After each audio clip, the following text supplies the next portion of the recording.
You are now watching the full recording of Christ-like Christian Church Sunday worship service. A time of worship, word, and transformation where Jesus is at the center. Let's go deeper in His presence, grow in His truth, and walk in His purpose together. Come on, nari mo tayo pumalakpak para sa Lord. And 1, 2, 3. Hey! Oh!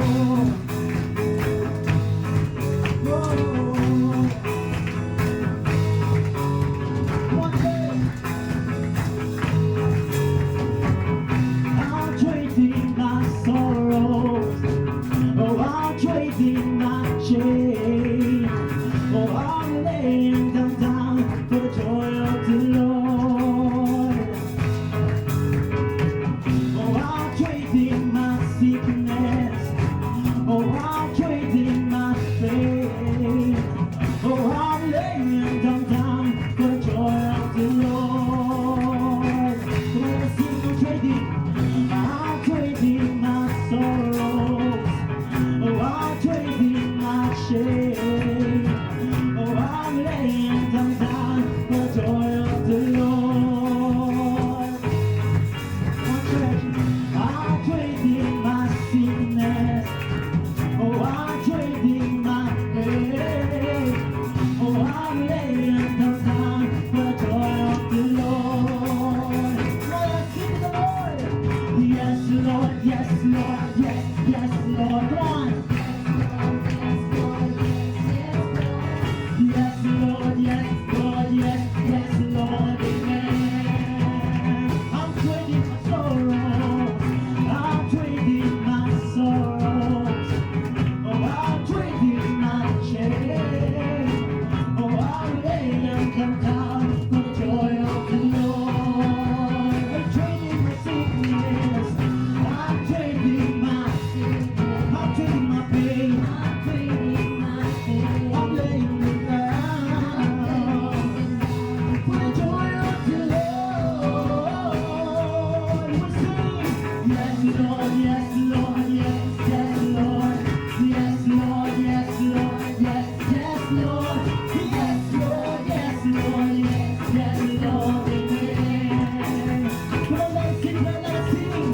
Yes, Lord, yes, Lord, yes, yes, Lord, yes, Lord, yes, Lord, yes, yes, Lord, yes, Lord, yes, Lord, yes, yes, Lord, amen. Blessed but not crushed, persecuted, not abandoned, struck down but not destroyed. I'm blessed beyond the curse, for His promise will endure. There's joy, gonna be my strength. For my sorrow, my last for the night, joy comes sweet and morning. I'm trading my sorrow, come on church, I'm trading my shame. Oh, I'm laying them down for the joy of the Lord. I'm trading my sickness. Oh, I'm trading my sickness. I'm trading my pain. Oh, I'm laying them down for the joy of the Lord. Go let us sing, yes, Lord. Yes, Lord, yes, Lord, yes, yes, Lord. Yes, Lord, yes, Lord, yes, yes, Lord. Yes, Lord, yes, Lord, yes, yes, Lord, amen. Church, kapag sinabing, Lord, I am trading my sorrow, I am trading my shame. Ibig sabihin, Lord, ganito po yung mga kapatid. Lord, isinusuko ko lahat ng mga kabigatan ko sa buhay. Yung sakit na nararamdaman ko, kapighatian, kung meron man akong sakit na nararamdaman sa oras na ito, Lord, I am trading my sorrow, I'm trading my pain para sa kagalakan na nagmumula sa iyo. Kaya sa oras na ito, whatever your situation, ano man ang problema na naranasan mo, huwag mong kakalimutan, kapatid, na meron kang Diyos, na meron kang pangahawakang pangako na nagagaling sa Kanya. Kaya as we declared, yes Lord, this is our declaration of our faith, na sa kabila ng lahat ng sitwasyon, meron tayong Diyos na mapagtitiwala kay Lord. Yes Lord, yes Lord, yes, yes Lord. Come on! Hey! Yes Lord, yes Lord.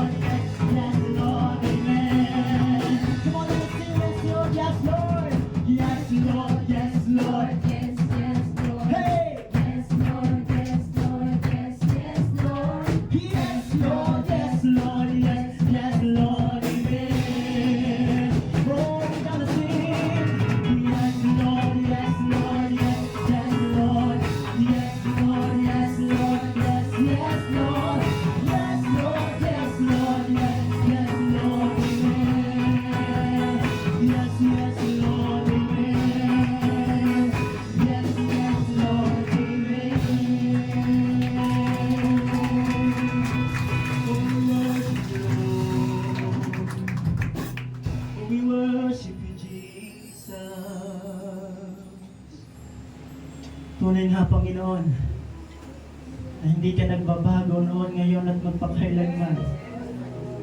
Ikaw ang aming Diyos at tanging naming pinagkakatiwalahan. Sinabi mo, Lord, sa iyong mga salita, in Isaiah 41:10, fear not, for I am with you. Be not dismayed, for I am your God. I will strengthen you, and I will help you. I will uphold you with my righteous right hand. Lord, nagpapasalamat po kami. We shout your name. Because Lord, sa kabila ng lahat ng aming sitwasyon sa aming buhay, naririto ang iyong pangako upang ipaalaala sa amin, O Diyos, na di kami nag-iisa. That you are with us. You are our Emmanuel. You are our Jehovah Rapha. You are our Jehovah Jireh. You are my Jehovah Nissi. You are our deliverer, our provider, our King, our Lord in our life. Kaya Lord, karapat-dapat ka sa pagpuri at pagsamba. Karapat-dapat ka, O Diyos, sa lahat ng pag-awit, sa lahat ng pagtaas ng aming mga kamay, sa aming mga pagluhod, sa aming pagluha, sa aming kagalakan, sa lahat ng sitwasyon ng aming buhay. Ikaw ay karapat-dapat na Diyos. Oh, we worship you, Jesus. Oh, we worship you, Jesus. Oh, we worship you.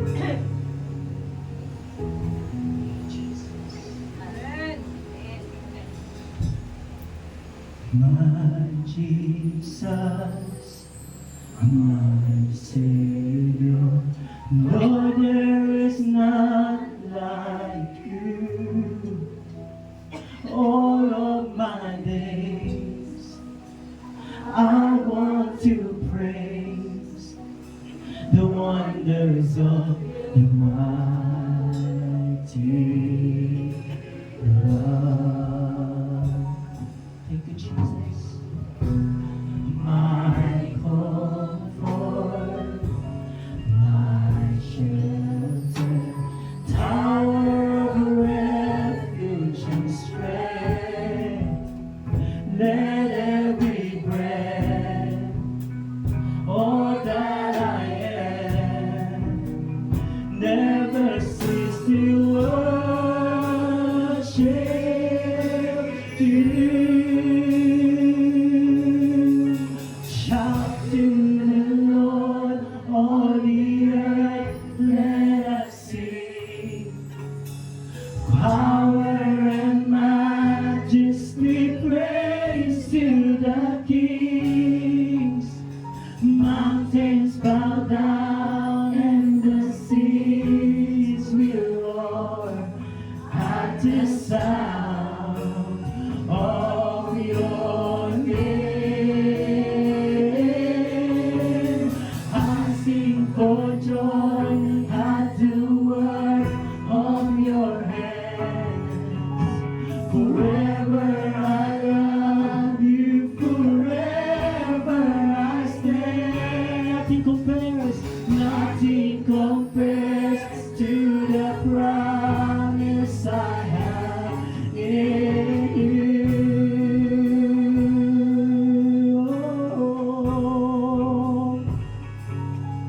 Let's sing.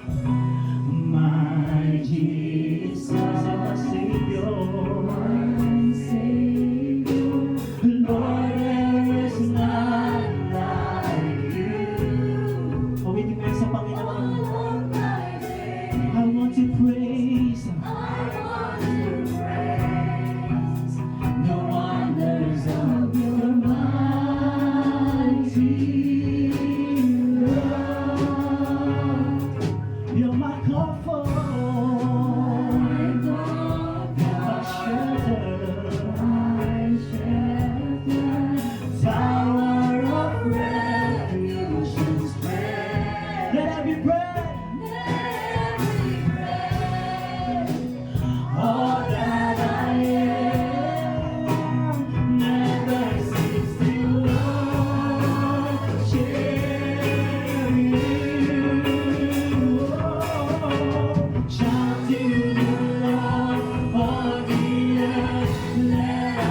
mountains bow down and the seas will roar at the sound of your name.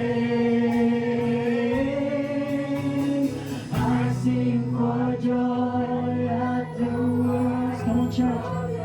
Awitin mo yan sa Panginoon sa umagang ito. Lift up your voice unto the Lord. Let us praise the Lord. Nothing compared to the promise I have in. Shout to the Lord, all the earth. Let us sing power and majesty.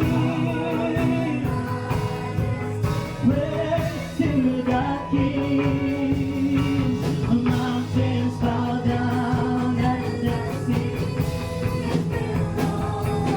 At the sound of your name,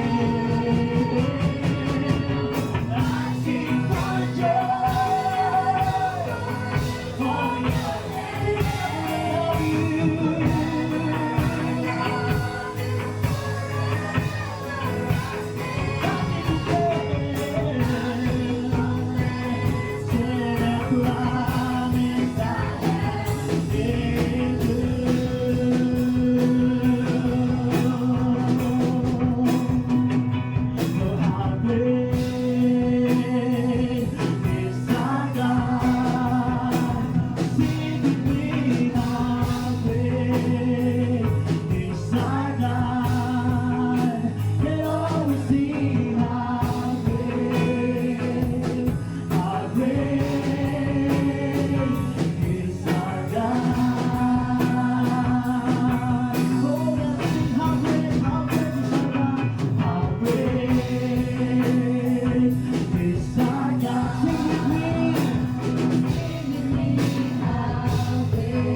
the Lord.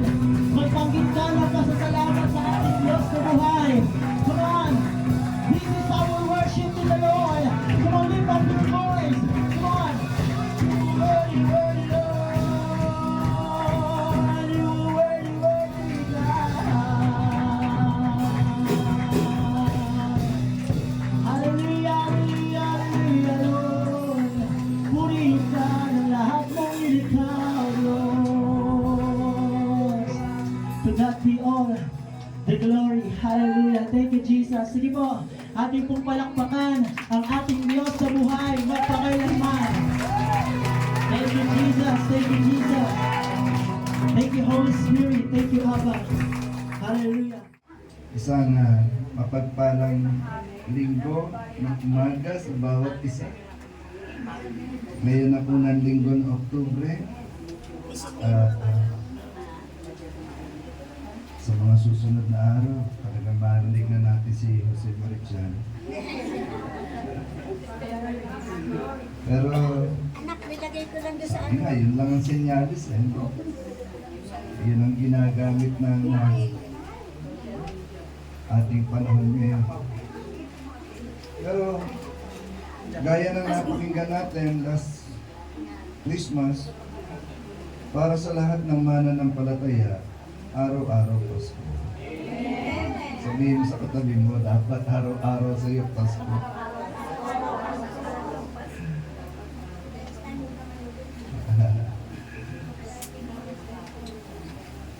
So, ayan. Tayo po muna isaglit na manalangin. Amin pong inilalapit sa iyo, Diyos Ama, Panginoong Jesus, Banal na Espiritu, ang gawain ito sa umaga nito. Wala kaming magagawa kung hindi mo kami sasamahan sa araw na ito, O Diyos. Ang aming pagsambay mawawala ng kabuluhan kung hindi mo kami papaboran, O Diyos, sa umaga nito. Samahan mo po kami ng iyong banal na presensya, O Diyos. Samahan mo po kami sa umaga nito. At sa aming pagsamba, ikaw ang aming maitaas, ikaw ang aming matulugan. Siyasatin mo ang puso ng bawat isa sa amin sa umagang ito, O Diyos. Sa kadahilan ng nais namin maging kalugod-lugod sa iyo. Nais namin na ikaw ang aming tunay na masamba sa araw na ito. Kaya po, O Diyos, siyasatin mo ang aming mga puso, ang aming mga isipan. At aming pong inihahanda ang aming mga puso, ang aming mga sarili sa umagang ito sa pagtanggap ng iyong mga salita. Ang mensahe mo ay patuloy na magturo sa amin, magtuwid sa amin, O Diyos, at magpaunawa sa amin ng katotohanan ng tunay naming kalalagayan sa aming buhay pananampalataya. Pagpalaan mo po ang mga anak mo na sa umagang ito'y naghanda sa kanilang mga sarili na buksan ang kanilang puso, O Diyos, na wala silang ibang aalalahanin kundi ikaw lamang at ang araw na ito'y para sa iyo lamang, O Diyos. Pagpalain mo rin po ang lingkod, magiging daluyan ang iyong mga salita, ikaw ang aming marinig sa umagang ito, O Diyos. Pagpalain mo po ang oras na ito na aming inilaan upang ikaw ay aming sambahin sa Espiritu at sa katotohanan.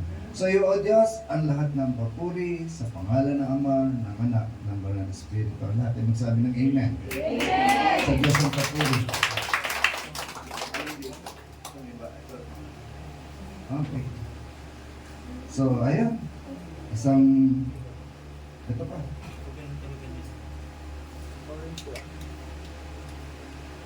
Parang hindi na ako sanay tumayo sa una. At ako'y natutuwa sa Panginoon dahil ang mensahe na ito ay nandun pa ako sa New Zealand. Sabi ko, ito yung ipinadadali ng Panginoon. At ito'y patungkol po sa ating buhay pananampalataya. Kaya inaanyayahan pa ang bawat isa na buksan mo talaga puso mo ngayon, ha? Tapos maging malawak ang iyong kaisipan sa pagkinig ng mensaheng ito dahil ito ay turo ng Panginoon at hindi ni Pastor. Amen. Baka mamaya may pagkamali nyo na si Pastor lang naman yung nagsasalita. No? Ang mensahe ng Panginoon ay pinamagatan kong your identity is in crisis. Bakit?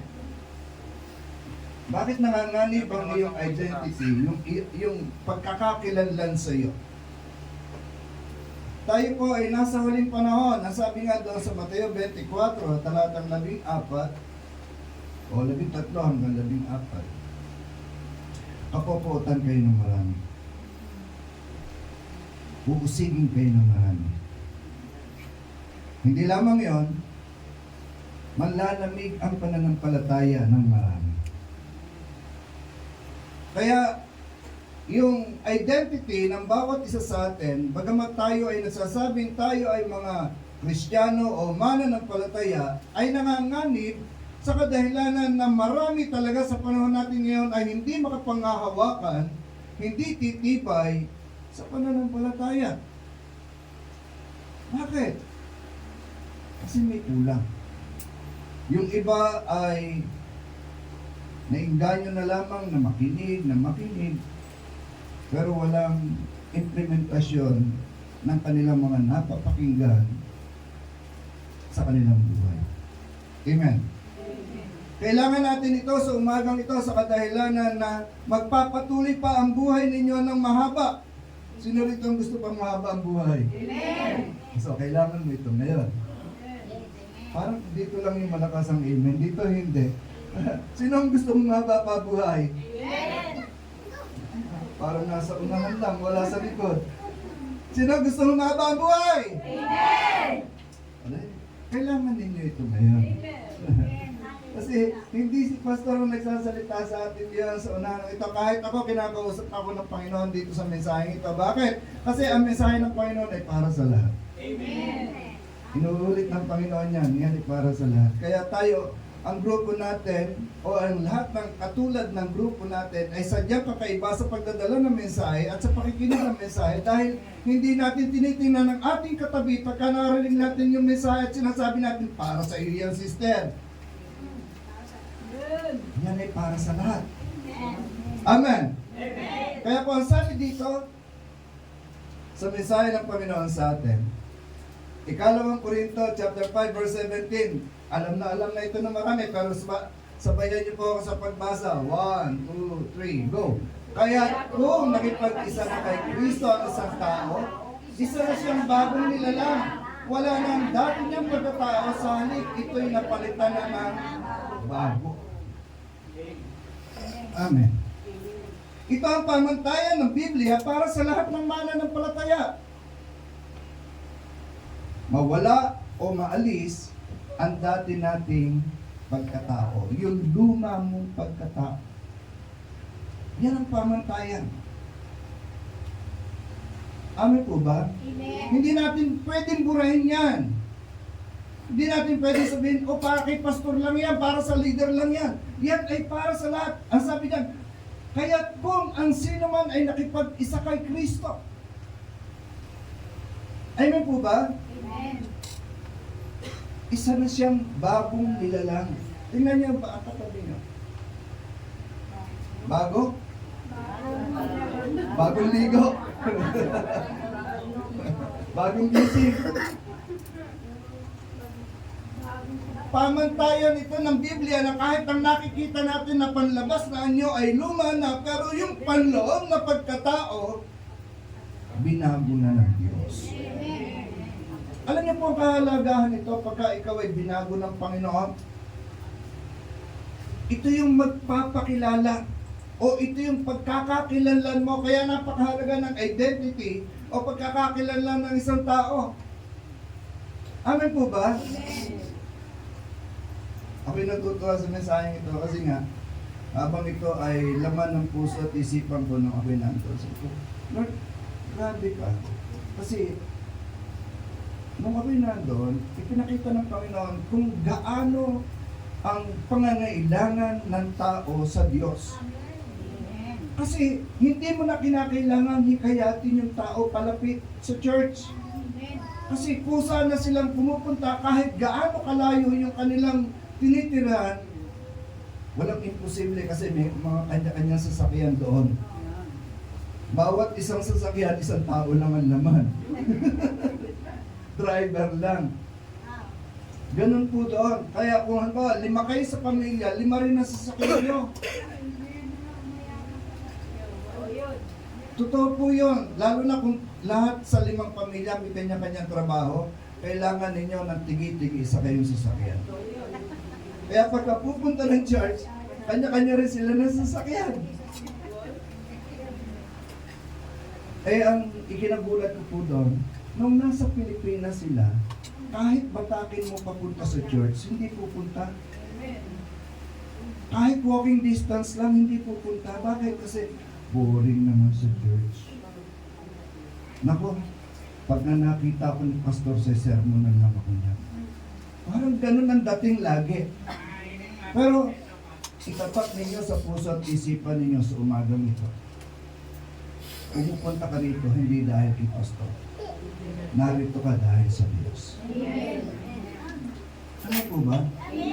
So maraming pwedeng itanong. Ano ka na ngayon? Tanungin mo yung katabi mo, ano ka na ngayon? Kumusta ka na ngayon? Nabago ka na ba simula nang makilala mo at tanggapin mo si Jesus? Nabago ka na ba? Meron na bang changes? Meron na bang transformation sa buhay mo? Yusuf, misigaw ng amen, no? Meron namang sa isip lang, amen, sa isip lang. Pero there is something na dapat maintindihan natin. Ang hinahanap ng Panginoon sa atin ay yung sinabi niya doon sa 2 Corinto chapter 5, verse 17. Yung nakipag-isa kay Kristo. Sabihin mo sa iyo katabi, yung nakipag-isa kay Kristo. Buksan ninyo puso ninyo sa umagang ito dahil napakahalaga ng mensaheng ito para sa bawat isa. Dahil nga kung hindi ka nakikipagbukas o hindi mo binubuksan ang iyong puso sa Panginoon, nanganganib ang kaligtasan ng iyong kaluluwa. Huwag niyo munang intindihin ang inyong katabi. So, sabi nga dito, hindi ka magkakaroon ng tunay na pagbabago hanggat hindi mo nararanasan ang proseso ng Panginoon. At iyon ay ang isilang kang muli. You must be born again. Ang mga taong na born again, ang siyang tunay na nakipag-isa kay Kristo. Ito'y turo ng ating Panginoong Hesus. Sa John chapter 3, verse 3 and 5, sumagot si Jesus, tandaan mo ang sinasabi kong ito, malibang ipanganak na muli ang isang tao, hindi niya makikita ang paghahari ng Diyos. Sa verse 5, ganito naman sinabi ng Panginoon, tandaan mo ang sinasabi kong ito, malibang ang isang tao ipanganak sa pamamagitan ng tubig at ng Espiritu, hindi siya makapapasok sa kaharian ng Diyos. 2 talata yung binanggit ng Panginoon dito na ang kausap niya rito walang iba kundi si Nicodemo na isang Pariseo. Pag sinabing Pariseo, alam ang kasulatan. Ngayon, mga kapatid, mas matindi pa kayo kay Nicodemo. Mas matindi pa kayo ngayon sa mga Pariseo. Bakit? Alam mo ang kasulatan mula luma hanggang bago. Si Nicodemo ang alam lang luma. Amen po ba? Amen. Kaya mas matindi kayo ngayon kay Nicodemo. Kaya lang, ito po yung aral ng Panginoon sa atin. Sabi niya sa verse 3, balikan muna natin. Tandaan mo, sinasabi kong ito, malibang ipanganak na muli ang isang tao, hindi niya makikita ang paghahari ng Diyos. So, ipinaliwanag ng ating Panginoong Hesus kay Nicodemo ang bagay na ito. At dapat din nating maunawaan ang prosesong ito. Handa na po ba kayo? Amen. Tahimik kayo dyan. Amen. May ayakap ba kayo ng anghel ngayon? Amen. Ang presensya ng Panginoon. Sagot kayo, baka mamaya rapture na pala, hindi ko alam. Lang. Kung handa na kayo, ito ang sabi ng Panginoon sa verse 6. Ayun, wala. Naisulat ko ba yung verse 6? Ayun. Ang sabi diyan sa verse 6, ang taong ipinanganak ng laman ay laman, at ang ipinanganak ng Espiritu ay Espiritu. Magkaiba ang laman, magkaiba ang spiritual. Amen. Amen. Ipinaliwanag ito ng Panginoon kay Nicodemo. At marami sa atin ay hindi nakakaunawa sa bagay na ito. Kaya nga, kung nakipag-isa ka kay Jesus, kailangan mong ma-born again. Upang makita mo ang paghahari ng Diyos sa buhay mo. Babalik at babalikan niyo po yung verse 3. Ang sabi doon sa verse 3, ang linaw noon. Tandaan mo, sinasabi kong ito, malibang ipanganak na muli ang isang tao, hindi niya makikita ang paghahari ng Diyos. So, yun yung unang proseso na kailangan ng bawat isa sa atin. Dahil tayong lahat, nag-feedback, tayong lahat ay unang isinilang sa laman, kaya hindi natin nakikita kung paano tayo paghaharian ng Diyos. Nung tayo ay isinilang sa laman, ang nakikita lang natin ay yung mga bagay na pisikal. Ang nakikita lang natin ay yung paghahangad natin sa buhay. Ang gusto natin, umasenso, yumaman, magpalaki maayos ang ating mga anak, magkaroon tayo ng maraming lahi. No? Maraming lahi, may negro, may puti, may inchi. Hindi ganun, maparami yung ating lahi. Maraming lahi. Mali nga pala yung salita na yun. No? Dahil ang isinilang ng laman ay laman, at ang tanong, ano nga ba ang meron sa laman? Ano yung meron ko tabi? Ano ba meron sa laman? Isa-isahin natin. Hindi po yan nakalagay dyan. Nararamdaman niyo na po ba ang galaw ng Panginoon sa inyo sa umagang ito? Amen. Ito po sabi ng Panginoon sa Galatia, chapter 5, verse 19. Hindi maikakaila ang gawa ng laman. Hindi ko po tinake note dyan para po kung may Bible kayo, sabayan nyo ako ng pagbukas.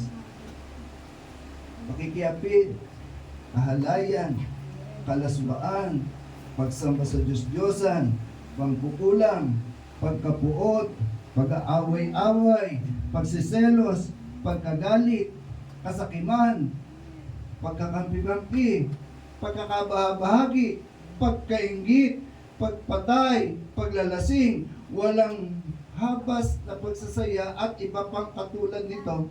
Muli kayong binabalaan, ang gumagawa ng mga ito ay hindi magkakaroon ng bahagi sa kaharian ng Diyos. Ito yung buhay natin sa lumang pagkatao. Wala tayong kamalayan kung paano tayo paghaharian ng Diyos. Pero alam natin na mayroong Diyos. Nagising tayo sa ating pananampalataya na tayo pumupunta ng simbahan, nakikinig ng sermon, pero pag uwi natin, balik tayo doon sa dati nating pamumuhay. At yon ay hindi makapagliligtas sa atin. Yung reliyon na nakagis na natin, hindi makapagliligtas sa atin dahil tinuruan tayo doon na maniwala sa kung ano-anong larawan at kung ano-anong ribulto. Di tayo galit sa kanila, kaya nga lang ang problema. Kapag mali ang aral, kapag mali ang itinuturo, pwede mong hiwalayan. Kasi, kaluluwa mo ang mapapahamak. Kaya nga dito, makikita natin na ang sino mang nakipag-isa kay Kristo ay isa ng bagong nilalang. Amen. Kaya nga sabi dito, hindi may tatago ang gawa ng laman. Lahat ito ay hayag sa Panginoon at ihahayag ng Diyos ang sino mang nasa laman. Kaya madali malaman kung ang isang tao nakipag-isa na kay Jesus. Isip-isip. Kasi sayang ang panahon mo. Uupo ka dyan, makikinig ka ng sermon, tapos hindi ka pala nabago, hindi ka pala nakipag-isa kay Jesus. Sayang. Amen? Kaya wag na kayong magtaka kung meron po kayong makikita na nawawala sa paglilingkod. Kasi hindi basihan na kami ay nakatatayo dito, nangangaral, hindi basihan yan para masabing kami ay na-born again na. Makikita yun sa gawa. Makikita yun sa pamumuhay. Makikita yun sa bawat salitang lumalabas sa bibig at makikita rin yan sa paraan ng pagsunod at pagpapasakop sa mga nangunguna sa Kanya.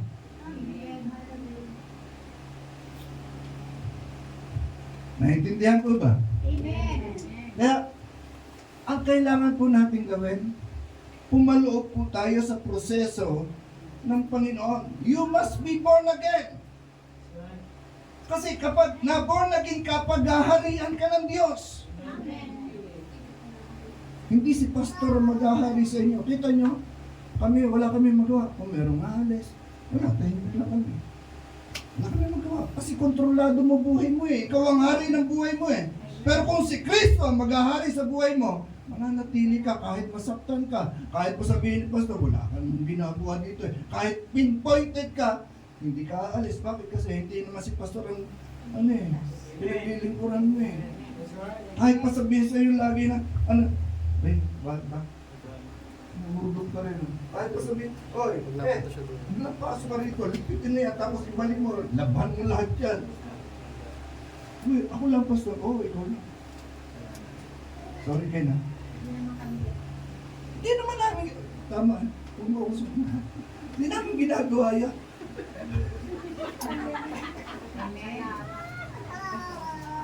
At hindi naman iuutos yung ganon. Pero kung yun man ay gawin ng isang leader, hindi sapat yun para ikaw ay umalis. Hindi sapat yun para ikaw ay lumayo. Hindi sapat yun para tumigil ka. Hindi sapat ang lahat ng yun. Bakit? Kasi hindi si pastor, hindi ang leader ang pinaglilingkuran natin dito. Pare-pareho tayong nasa ilalim ng kapangyarihan ng Diyos. Amen! Sige, palakpakan niyo pa rin.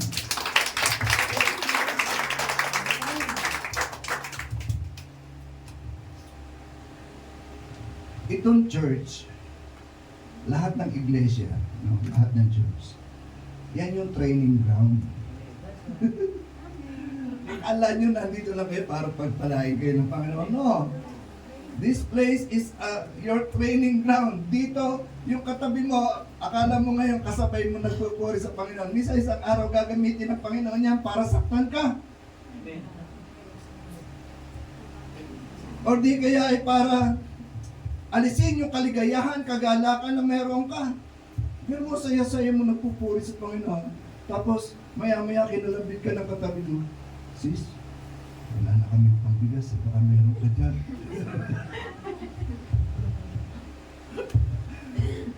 Ay, hindi uso dito sa church. Pinagpala na kayong lahat ng Panginoon. Naituro na ng Panginoon sa amin mga around 2010 and 2011. Kasi nabugbog kami noong mag-asawa. Nung panahon na yun, 2010. Kahit ating gabi kakatok, pastor, wala pa po kami kain. Hindi pa po kami nakapagsasaing. Ang liit pa naman ng church, dito pa ng kalahati. Kakatukin kami dyan sa pinto. Sabi ko, Panginoon, tutulong na lang ako. Wala kami magawa kundi, oy, baka may pagkain pa tayo dyan. Ipadala niyo na pati kaldero. Pero hindi. Nag-provide ang Panginoon. Kahit yung gagamitin na lang namin noong panahon na yun, binibigay namin. Kung isang patigan mo, kakatok yan, pastor, may gamot ka ba dyan? Para akong ospital. Para akong doktor. Ito, grabe ah. Pero, yung panahon na yun talagang halos lahat ng nandito. Mga kapitbahay, kahit hanggang nandoon sa may Marikina doon, nakakarating dito. Dahil yung panahon na yun, talagang walang-wala ang mga tao. Walang-wala. So ito yung kinakailangan makita sa atin. Lahat tayo ay susubukin ng Diyos. Una-una nga lang. Maaaring nauna yung isa, nauna yung kung sino man sa atin ang naunang sinubok ng Panginoon. Pero lahat tayo dadaan sa pagsubok. Sabihin mo sa iyong katabi, hindi ka exempted. Kaya kinakailangan mo mag-born again. Ilan lang yun magsalita. Ilan lang yun mag-born again. Dapat lahat kayo magsalita para lahat kayo ma-born again. Amen. So kinakailangan natin pumaloob sa proseso ng Panginoon na kinakailangan tayo'y ma-born again. Dahil kapag na-born again ka, doon mo palang makikita kung paano ka paghaharian ng Diyos. Ibig sabihin, sasakupin ng Diyos ang buhay mo, babaguhin ka. Hindi relihiyon ang born again. Yan yung proseso ng Diyos sa iyo.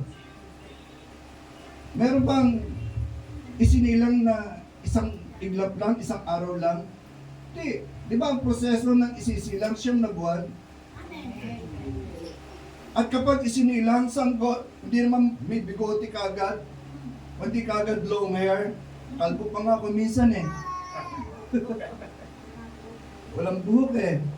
Nakakita na tayo ng mga sanggol, kumisan ay talagang walang buhok, or di kaya naman may buhok, pero hindi agad-agad ay may bigote.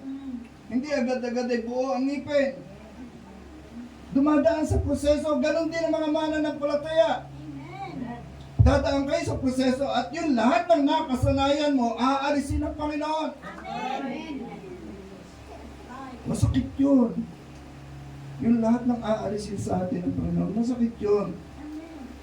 Hindi mo magugustuhan tanggalin yung nakasanayan mo. Naalala ko nung panahon na hindi uso cellphone. Oh, wala kami cellphone. Pero okay lang, kahit walang cellphone. Ngayon hindi.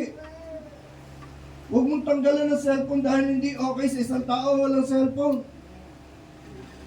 Kahit bata. Ano nangyari?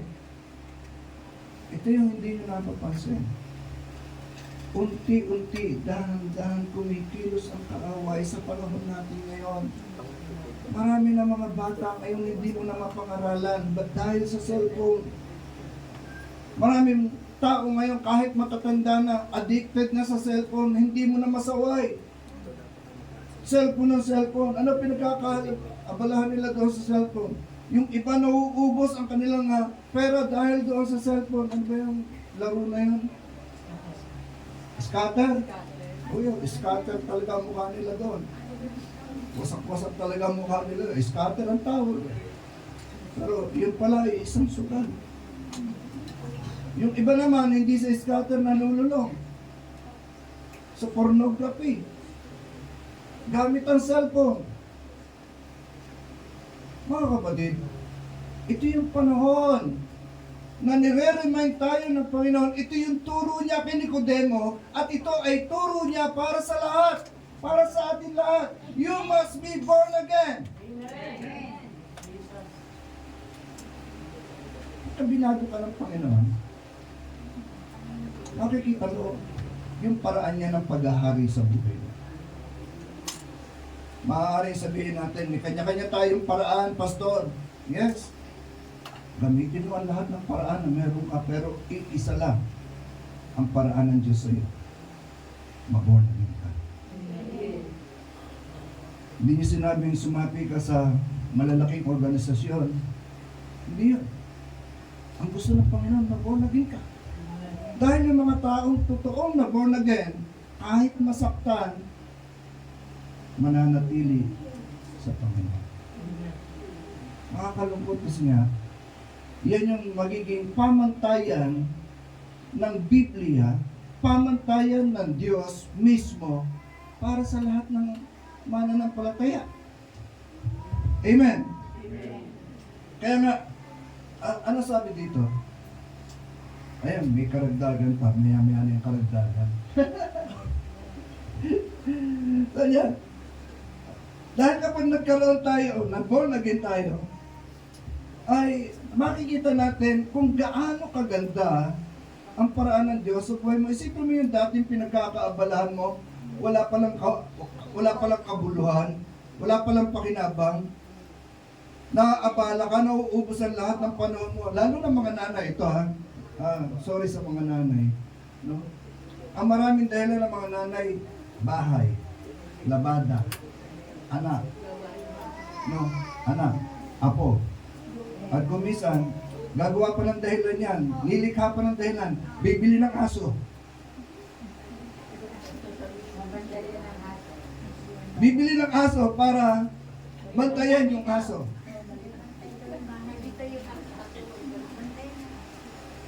Ang daming problema naman, pasintabi sa mga nanay. Pero kung ikaw ay na-born again, nabago ka ng Panginoon, lahat ng iyon, wash out lahat yung tanggal. Hindi pwede maging dahilan ng bahay. Dahil ang bahay, hindi naman mawawala yan dyan.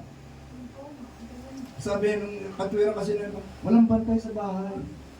Sabi, bumili ka ng aso para may bantay. Nung makabili ng aso, ay walang bantay yung aso. Ang daming dahilan. Kaya nga, kailangan natin mag-born again una para makita natin kung paano tayo paghaharian ng Panginoon. Pangalawa, ito yung karagdagan na nabasa natin kanina. Kailangan mong isilang sa tubig at sa Espiritu. Ang tubig ay sumisimbolo sa salita ng Diyos na naghuhugas ng lahat ng ating karumihan. Na habang binabasa mo ang Biblia, nakikita mo yung sarili mo. Ang sabi kanina doon sa Galatia, pakikiapi, no? Amen mo ba? Yun yung una eh. Yung lahat ng gawa ng laman. Pakikiapi, kahalayan, kalasban. Iisa-isahin mo yun, makikita mo sarili mo. Meron dyan, ang wala lang dito, chismosa ha? Meron dito? Wala ha? Sabi dyan, pag-aaway-away, pagsiselos, pagkagalit, kasaktuman, pagkakampi-kampi, pagkakabahagi, pagkaingit, pagpatay, paglalasing, walang habas na pagsasaya, walang chismosa dito. Walang marites dito.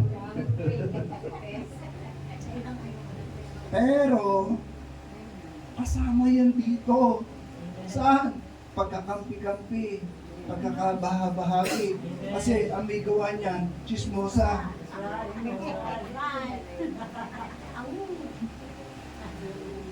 Sabihin mo sa iyo katabi, hindi ako yun. Pero, ingatan natin ito. Ang bawat gawa ng laman ay sumasalamin sa luma nating pagkatao. Ipinapakita ng gawa ng laman kung sino ka noon at kung sino ka na ngayon. Kaya kung ang isang tao, bagamat nakikita na natin na ginagamit na ng Panginoon at tapos ay biglang nawala, biglang tumigil, huwag na kayong magtaka. Kasi merong inaalis sa kanya ang Panginoon, merong pinabago sa kanya ang Panginoon, di natin alam kung anong proseso ng Panginoon sa kanya. Kaya nga lang, kinakailangan niya magdesisyon na siya ay baguhin ng Diyos. Kukuha niyo? Lahat tayo. Walang exempted sa atin. Babaguhin tayo ng Panginoon, nakadepende na nga lamang sa desisyon mo kung paano ka susunod at magpapasakop sa Diyos. Oh. Hindi ito sa pilitan. There is no instant. No? Hindi biglaan. Proseso. Sabihin mo sa katabi mo, proseso. Ay, purihin ka, O Diyos. Alam niyo po, mahaba pa itatagal natin dito sa mundo. Mahaba. Marami pa tayong pwedeng gawin.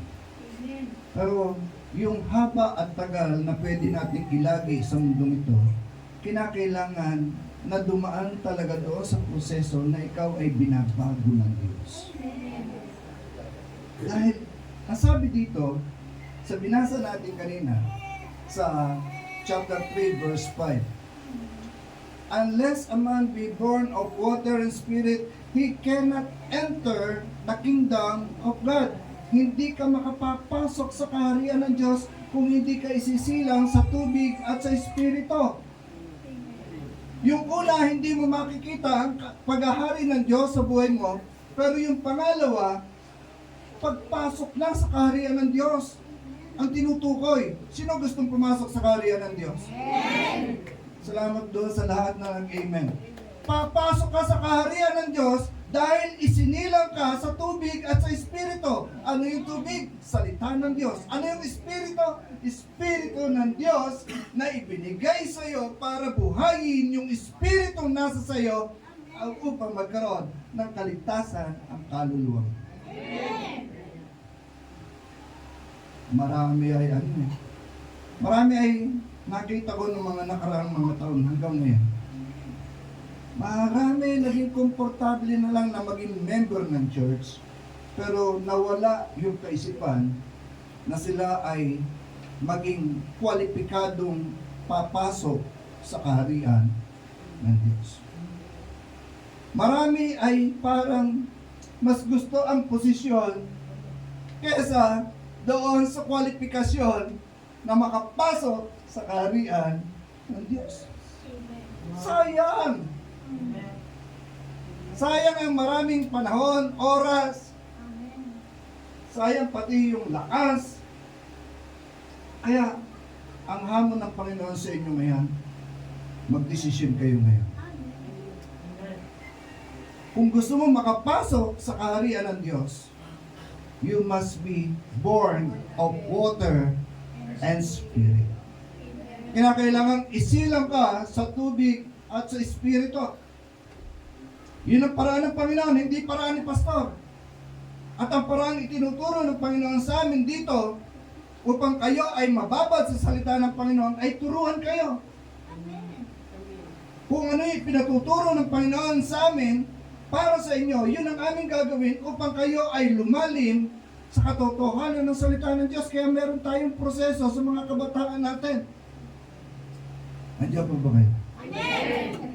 Nag-i-enjoy ako dito. Kung tatagal kayo hanggang bukas, pwede eh.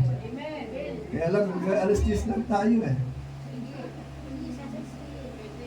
Kaya nga, sikapin ng bawat isa na pumaloob sa proseso ng Panginoon. Pag sinabi ng church, no, na, meron tayong prayer meeting and Thanksgiving night. Alam niyo po, nung umalis kami, ang prayer ko, madagdagan yung mga dumadalo ng Friday. At pinapangyari naman ng Panginoon.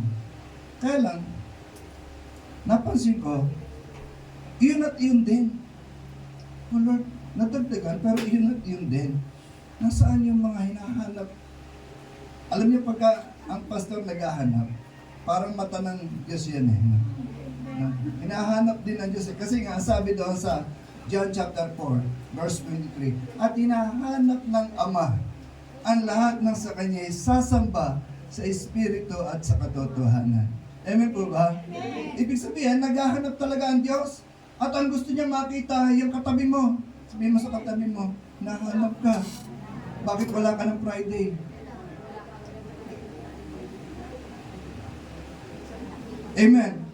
So kung tayo ay papaloob sa proseso ng Panginoon, aalisin mo yung luma mong pagkatao. Ikaw yung magpapasya, Lord, ayoko na nitong luma. Gusto ko bago. Sino rito ang gusto ng bago? Amen. Bago cellphone lang yata iniisip niya. Yung bagong pagkatao. Amen. Hindi ko malakas eh. Yung bagong pagkatao. Amen. Malakas to. Hindi ko walang tibo. Alam niyo, mahalaga ito. Hindi ako nagbibiro.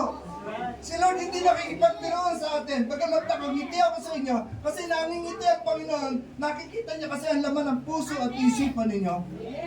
Aalisin mo yung luma mong pagkatao, itatakwil mo na yung lahat ng gawa ng laman.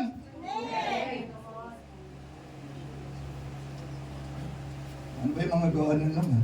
Hindi balik kami yung Galasya. Tatakwil mo yung lahat ng yon. Itatakwil mo rin ang demonyo sa buhay mo. Huwag mong i-welcome, ha? Parang lumapit ka. Ganun ba? Inaanyayahan niyo ba ang demonyo na lumapit sa inyo? Di ba hindi? Pero ginagawa ng marami. Pag binuksan mo cellphone mo, binuksan mo television mo, hinahanap ng mata mo yung gusto mong makita. Hello? Sabihin mo, ano? Tinamahan ka ba?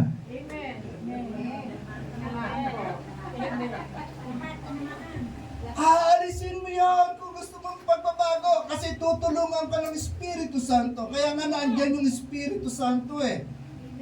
Siya yung ibinigay ng Diyos sa atin para tulungan tayo doon sa lahat ng ating kahinaan.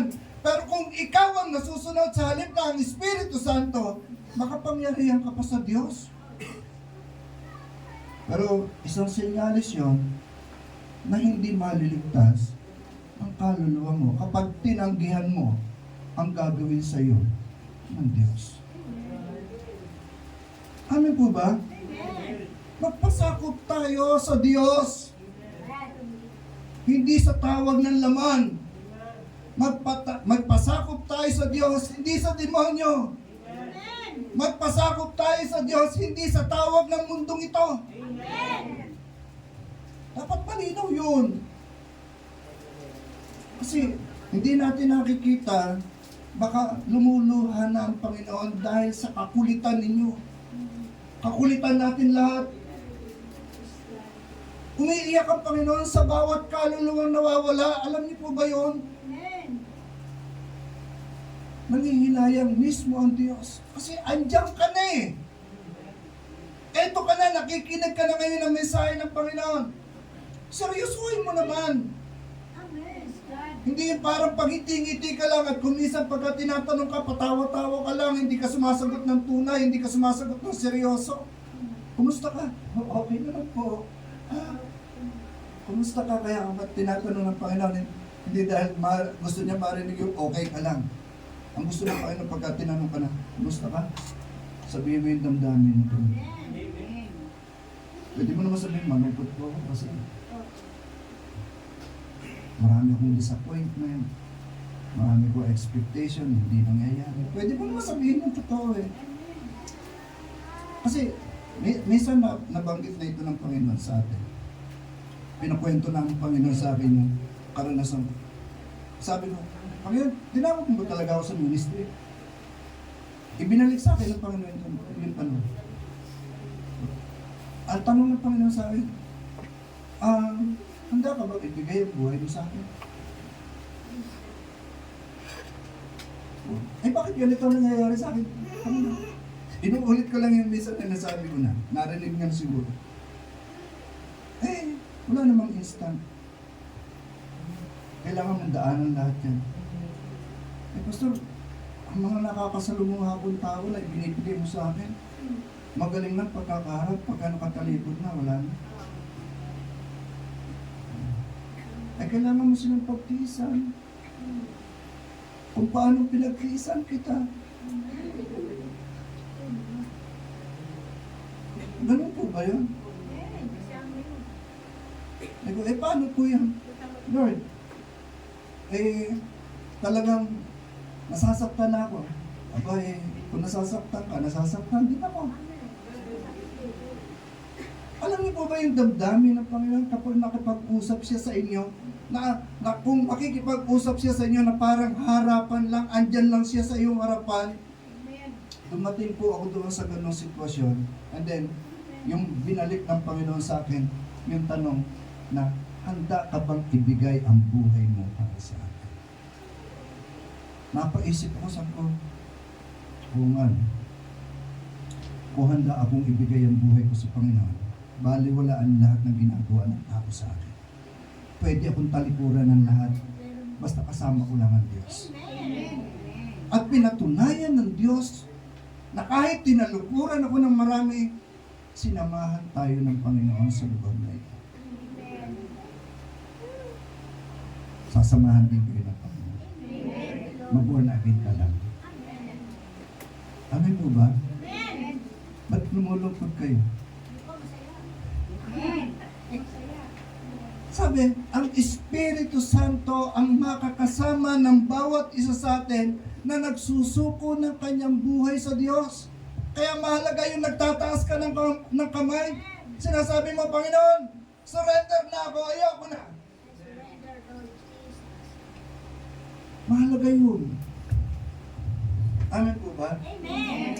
Sabi niya sa verse 5, hindi makakapasok sa kaharian ng Diyos ang sinumang hindi ipinanganak sa tubig at sa Espiritu.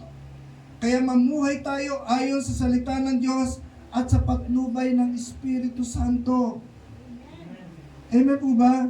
Ma-born again ka sa tubig at sa Espiritu upang makapasok ka sa kaharian ng Diyos. Iyon ang proseso ng Diyos. May tanong po tayo dito. Born again ka na ba? Tanong niyo na katabi, born again ka na ba?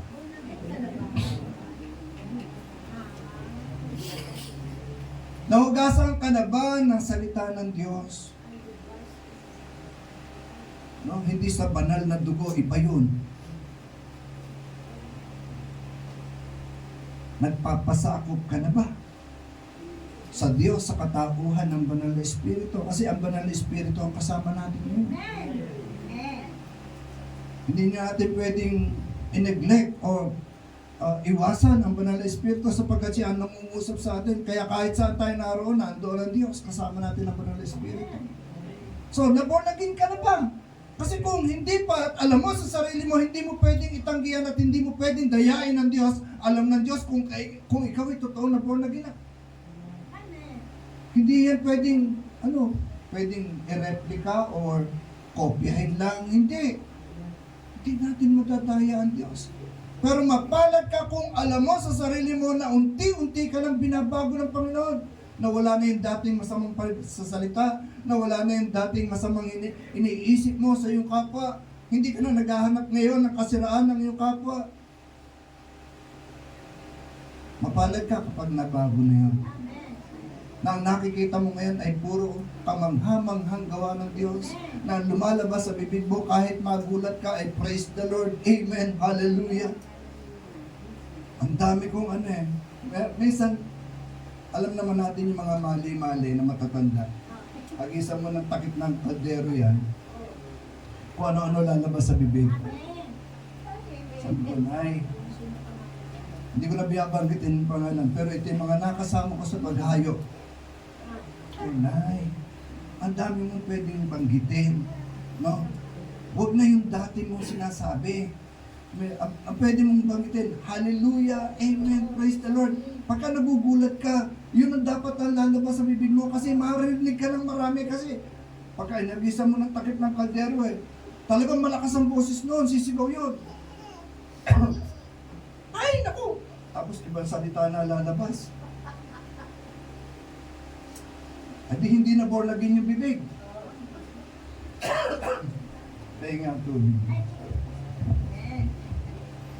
Ay, alin lang na born again? Yung paa lang. Kasi humahayo na Kasama ko na sa paghayo. Napakahirap naman hindi na born again yung bibig. Kasi yung bibig ang ginagamit sa pagsasalita.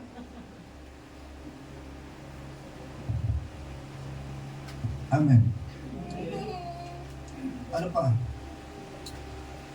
Ang gusto ng marami, tawagin na lamang silang Christian. Pagka tinawag kang Christian ka, tuwan-tuwa ka kasi yun ang laman ng puso mo Christian ka na May po ba? Pero alam niyo po ba yung salitang Christian? Nagpasimula ang tawag nito sa mga mananampalataya sa panahon ni Emperor Claudio. Nabasa po natin yan sa Acts 11:26. Hindi natin babasahin yan, medyo maiksi na oras natin. Pero, yan po yung panahon, no, na ang mga practices ng mga tao ay impluwensyado ng mga taga-Roma. Kasi nga, Emperor ng Roma Amen po ba? Si Emperor Claudio. At ang mga taong hindi makadiyos ang nagbigay ng pangalang Christian sa mga alagad. Yan ay around 37 AD to 41 AD nung mangyari. Bakit po natin binabanggit ito? Kasi yung marami ayaw na matawag na born again ka. Born again ka ba? Paano ko ba papaliwanag yun? Christian na lang. Samantalang kung tawagin kang born again ka ba? Ang dapat na maging tugon niya, ba't mo naman nasabing born again ako? Kasi iba ka na ngayon. Hindi ka na katulad ng dati. And praise the Lord. Hindi yung pagka tinanong ka na, born again ka ba? Na para kang uod na inasina na namimilipit. Na hindi mo malaman kung ano isasagot mo. Nakukuha niyo po? Ngayon, binibigay ko po sa inyo itong idea na yung salitang Kristiyano sa panahon ni Emperor Claudio, ibinigay yan ng mga tao sa mga alagad bilang katawagan. Ito yung mga tagasunod ni Kristo. Kaya pinaigsi nila, ginawa nilang Kristiyano. Na ang ibig sabihin, tagasunod ka ni Kristo, pero yon ay para doon sa mga totoong tagasunod ng ating Panginoon. Na yung lahat ng tao that time, gusto ang tawag din sa kanila Kristiyano. Na ang mga practices naman ay impluensyado ng mga taga-Roma. So, ang mundo ang nagbigay sa atin ng pangalan na Christian. Bigyan nyo ng pansin yan. Ano ba ang ibinigay na pangalan sa iyo ng Panginoon? Christian ba? Pwede man panghawakan natin yung salitang born again. Pero sa pangangaral ng ating Panginoong Hesus, sabi nga dito, sa John chapter 8, verse 31, kung susundin ninyo ang lahat ng mga inutos ko sa inyo, tunay nga mga alagad ko kayo. Yan ang sabi niya. John 8:31, John 13:35, and John 15, verse 8. And then, sa John chapter 15, verse 14 to 15, tinawag kang kaibigan ng Panginoon. Si Jesus ang nagsasalita dyan. And then sa John chapter 1 verse 12, tinawag tayong anak. Amen po ba? Yan yung mga term na ginamit ng Panginoon para sa mga mananampalataya. Hindi niya tayo tinawag sa kanyang bibig, o sa pamamagitan ng kanyang bibig, na Kristiyano. Ang tawag niya sa iyo ay anak. Sabihin mo sa katabi mo, anak. Yan ang tawag sa iyo ng Panginoon. At alam niyo po ba, simula noon, deteriorated na yung salitang Kristiyano. Kasi hindi mo na madistinguish kung sino talaga yung tunay na Kristiyano noong mga panahon na yun. At hanggang ngayon, maraming Kristiyano, tinatawag natin Kristiyano, pero hindi talaga tunay na Kristiyano. Isipin nyo, iba't ibang reliyon meron tayo. Ang tawag, Christian. Sino tunay na Christian? Siyempre, magtataas ng kamay yung malalaki. Yung mga libo-libo o milyon-milyon ang miyembro. Bakit kami? Paano yung maliliit? Pero dito makikita po natin yung malaking kaibahan. Tinawag ka ng Diyos. Hindi lamang sa iyong pangalan, kundi sa bawat salitang may kaugnayan sa Kanya. Ang pagkatawag sa iyo ng Panginoon ay kakaiba. Kaya nga sabi ng Panginoon, you must be born again. So verse 7 ng chapter 3 ng John, ang sabi doon, all must be born again. Lahat ay dapat ipanganak ng muli. Kaya po sa umagang ito, dami pa na kailangan iksi ang oras natin.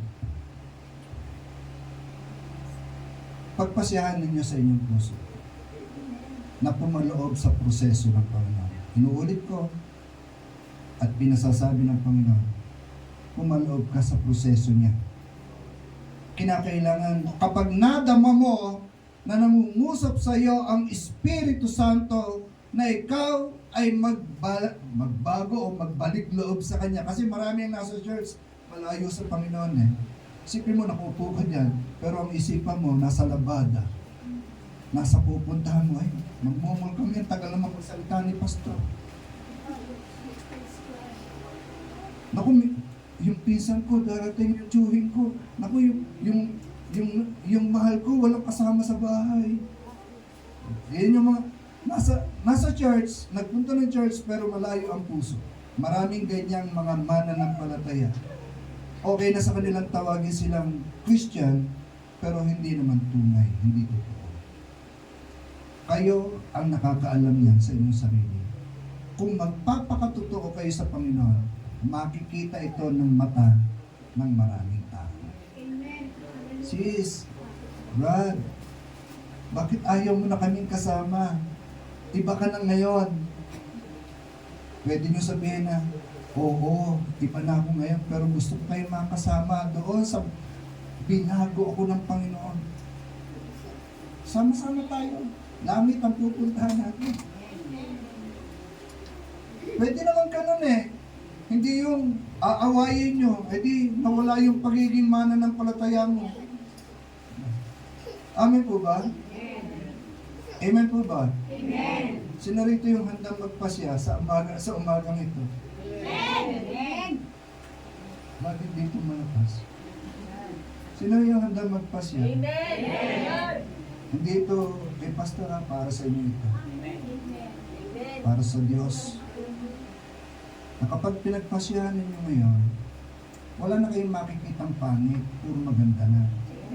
Hindi na kayo maghahanap ng chismis. Kasi ang chismis, pagkakampi-kampi, pagkakabaha-bahagi yan. Yun yung nakasaad doon sa gawa ng laman sa Galatians chapter 5. So, walang chismis, walang pagkakabaha-bahagi, walang pagkakampi-kampi. Yan ang isang paraan ni Satanas na sumisira sa pagkakaisa ng iglesia.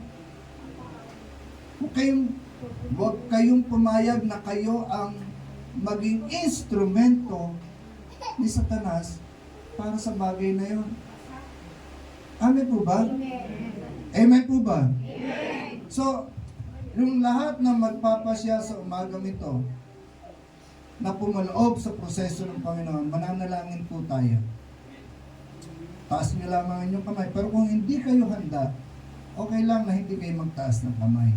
Pero kung gusto mo na magtaas ng kamay, at gusto mong subukan ang paraan ng Diyos, ihanda mo ang iyong sarili dahil masasaktan ka. Dinidiscourage ko na kayo. Masasaktan kayo dahil aalisin ng Panginoon yung lahat ng pinahahalagahan mo sa buhay mo. Babaguhin ka ng Diyos ayon sa kanyang paraan, hindi sa paraan ni pastor. Kasi si pastor, pagka nakita ko kayo nahihirapan, sige na nga, huwag mo na nga gawin. Pero iba ang Diyos. Kapag gusto niya na ikaw ay talagang mabago, kahit masaktan ka, aalisin niya, tatanggalin niya, yung dapat tanggalin sa iyo. Sana maintindihan yon. Na kapag kami ang ginamit ng Panginoon para sa bagay na yon, wag dapat kami ang inyong sinisisi, dapat ang Panginoon. Lord, sana hindi naman ganito ang ginagawa mo sa amin. Pero hindi, si pastor ang nakikita eh. Ang mga leader ang nakikita. Dapat sa Diyos. Matahimik kayong lahat. Pastor, ikaw kasi naman ang ginagamit eh. Di, sana, yung, kung kami ay susubukin, sana yung magaan lang. Meron bang ganon?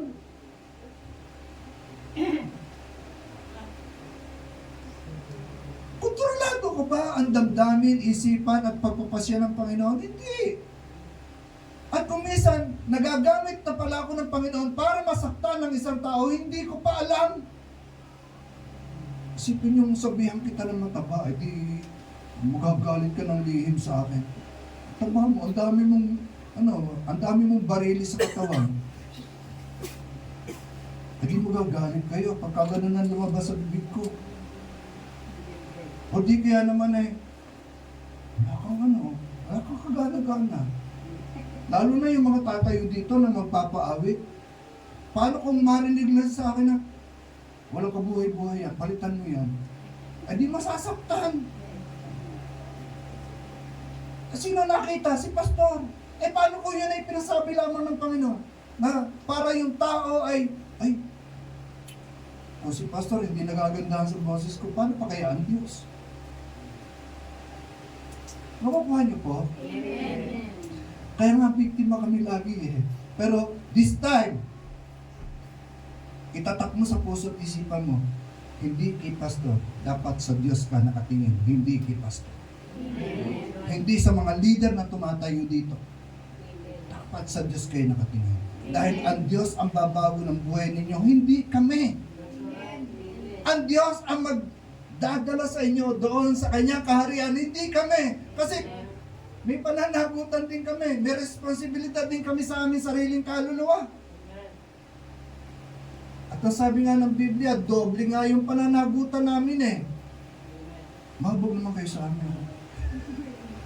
May po, ba na ito ay Pastor's Month. Pakingitiin ko muna kayo. No? Sabi ng sa school, Teacher's Month.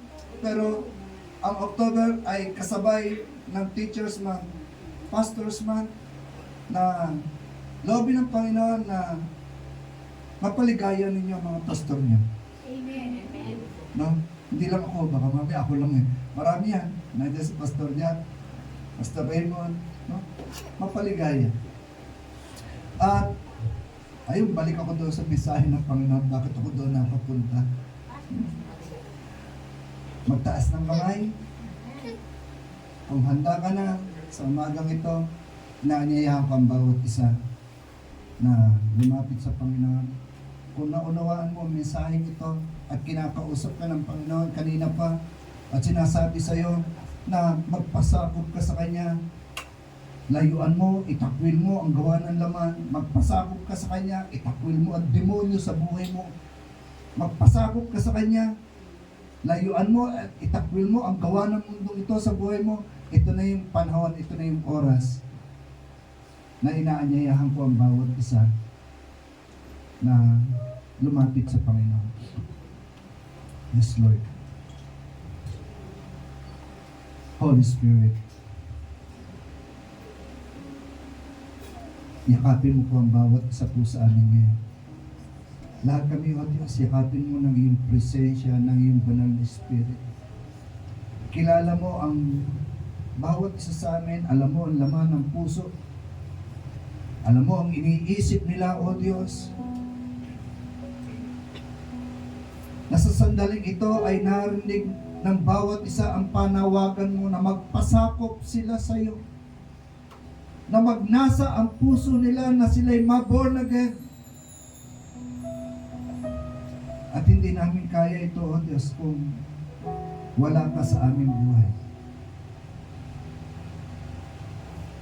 Loobin mo, O Diyos, na sa bawat isa na magsusuko ng buhay niya sa umagang ito ay makaranas ng kapangyarihan mo, makaranas ng himala. Simula sa araw na ito, gamitin mo po silang daluyan at sa paraan ng paghuhubog mo po sa kanila, O Diyos, sa paraan na binabago mo po sa sila, loobin mo na ito'y lubusan nilang maunawaan, loobin mo na ito'y lubusan nilang matanggap. Hallelujah. Jesus, my Savior, Lord, there is none like you. Maaari na tayong magtaas ng kamay kung gusto mong magsuko ng buhay mo sa Panginoon. Kung gusto mong tanggapin ang paraan ng Diyos, ang proseso ng Diyos, taas mo ang kamay mo sa umagang ito.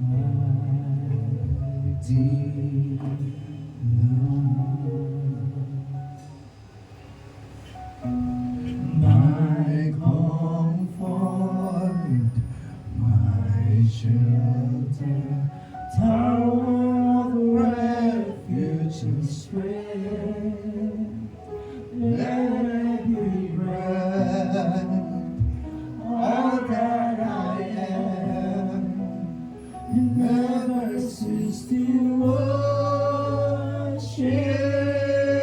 you.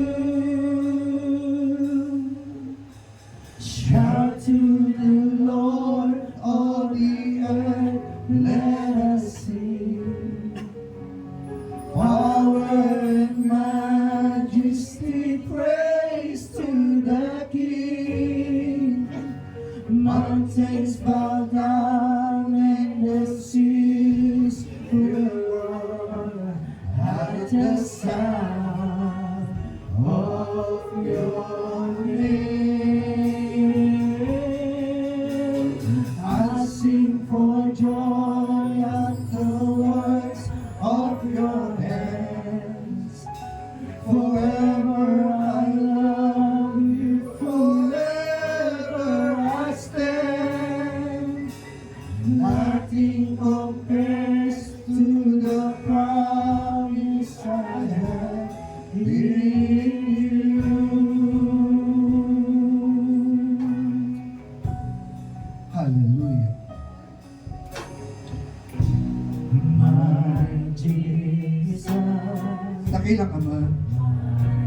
narito ang iyong mga anak sa umagang ito. Akin po silang inilalapit sa iyo, lalo tigit yung mga nagtataas sa kamay bilang simbolo na sila ay handang pumasok sa proseso na nais mo na pagdaanan ng bawat isa. Loobin mo, O Diyos, na ma-born again. Ma-born again ang bawat isa po sa kanila. Loobin mo, O Diyos, na ang pagbabagong gagawin mo sa kanila ay maging lubos hanggang sa sila ay makapasok sa kaharian mo, O Diyos. Loobin mo, O Diyos, na simula sa araw na ito na kanilang napakinggan ang mensahe mo, na nais mo na sila ay ma-born again, na nais mo na sila ay mabago. Alisin mo po, O Diyos, ang lahat ng sagabal sa kanilang mga buhay. Alisin mo po, O Diyos, ang lahat ng pumipigil sa kanila. Alisin mo po, O Diyos, ang laman ng kanilang mga isipan. Sa pangalan ni Jesus, sa pangalan ni Jesus, mabago ka, ma-born again ka, sa pangalan ni Jesus. Hallelujah! Jesus! Yes, Lord! Oh, Jesus! Ito yung oras na kinapausap ka ng Diyos. Ito yung oras na gusto ng Panginoon na sakupin ang buhay mo. Makinig ka sa Kanya. Magpasakot ka sa Kanya. Oh, glory to God. Hallelujah!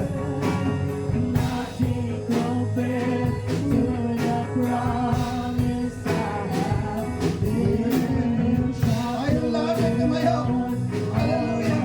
Pagsigawan natin ngayon sa Panginoon ang ating pananampalataya. Sabihin natin sa Panginoon ang kanyang kadakilaan, ang kanyang kalulatian. Pasalamatan natin ang Panginoon sa umagang ito dahil kinakausap ka ng Panginoon.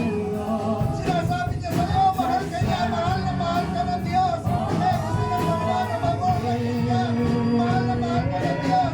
Para gusto niya maalis ang luma ng pagkatao. Gusto ng Panginoon na magkaroon ka ng pagbabago sa iyong buhay. Hallelujah!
Manatiling nakataas ang inyong mga kamay. Kung nadama mo ang presensya ng Panginoon na niyayakap ka ng kanyang pag-ibig, mahal ka ng Diyos. Gusto kanyang mabago talaga. Gusto niyang makuha yung atensyon mo. Gusto niyang isuko ang buhay mo sa Kanya. Gusto niya na maging Kanya ka at hindi ka maagaw ng kaaway. Gusto ng Panginoon na makita talaga na ikaw ay hindi lalayo sa Kanya. Mananatili ka sa Kanya kahit ano ang mangyari. Kahit pa ang mundong ito'y maging kaaway mo, maging kalaban mo, mananatili ka sa Kanya. Yun ang gusto ng Panginoon, kaya gusto niya ma-born again ka. Sapagkat yung mga taong na born again, sila lamang yung nakakaunawa sa damdamin ng Diyos. Sila yung nakakaunawa sa isipan ng Diyos. Kaya kapatid ko, nakataas ngayon ang iyong kamay.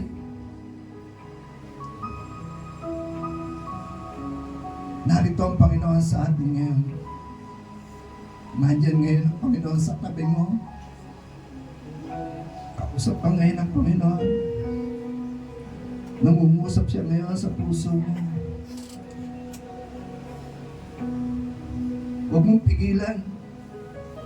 Huwag mong pigilan ang Diyos sa ginagawa niya ngayon sa buhay mo, sa puso mo. Ito yung oras ng Panginoon. Pwede kang magsalita. Pwede mo sabihin kung anong dumadaloy ngayon sa puso mo. Pwede mo sabihin ngayon, pasasalamat. O di kaya naman ay pwede kang manalangin o kung ano man ang damdamin na meron ka. Come on, church! Hallelujah! Ayan ang Panginoon ngayon. Nasa harapan mo. Jesus. Jesus. Thank you, Jesus. Thank you, Jesus. Thank you, Holy Spirit. Thank you, Father God. Thank you, thank you, thank you, thank you, thank you. Salamat, O Diyos, na kami ngayon ay ginakatagpo mo sa umagang ito. Salamat, O Diyos, sapagkat naririto ka. Naririto ka, O Diyos, tinatagpo mo ang bawat isa po sa amin. Salamat, O Diyos. Ginawa mong malinaw ang mensahe mo sa amin sa umagang ito. Alisin mo kami, O Diyos, sa anumang pandarayan ng kaaway. Alisin mo, O Diyos, sa anumang panlilinlang na unti-unting sumisira sa pagkatao ng ilan sa amin, O Diyos. Alisin mo po. Winawasak namin ang lahat ng ito sa pangalan ni Jesus, sa pangalan ni Jesus. Yes, Lord. Jesus. At ang church na ito, ang iglesyang ito na ikaw ang nagtatago, Diyos. Ikaw rin ang magpapalago nito. Gagamitin mo ang lahat ng ito, lahat ng mga anak mo na narito ngayon, gagamitin mo po sila. Bilang tagapaghatid ng iyong mga salita para sa iba, O Diyos. O Jesus. Manatili na kataas ang inyong kamay, dakilang Ama. Akin pong itinatagubilin sa iyo sa umagang ito ang desisyon ng iyong mga anak na sila ay pumaloob sa proseso na inihanda mo para sa kanila. Nagpapasalamat ako, O Diyos, sa iyong banal na harapan sa umagang ito sapagkat nagpasya sila na magpasakop sa iyo. Nagpasya silang talikuran ng gawa ng mundo. Nagpasya silang maghanda ng kanilang laban kay Satanas. Dakilang Diyos, samahan mo po sila lagi ng iyong banal na Espiritu. Lagi mo po silang ipagtanggol kung paano ginawa mo kay Job. Ipagtanggol mo rin po sila, O Diyos. Kung paano ang ginawa mo kay Abraham, kay David, ipagtanggol mo rin po sila, O Diyos, laban sa gawa ng masama at ingatan na ang buhay at kaluluwa nila ay makapasok sa kaharian mo, O Diyos. Salamat sa umagang ito na ipinaggalaw mo po sa amin. Sa iyo, O Diyos, sa lahat ng papuri, sa pangalan po namin, Panginoong Jesus. Amen. Thank you, Lord. Yung malakas sa palakpak sa Panginoon.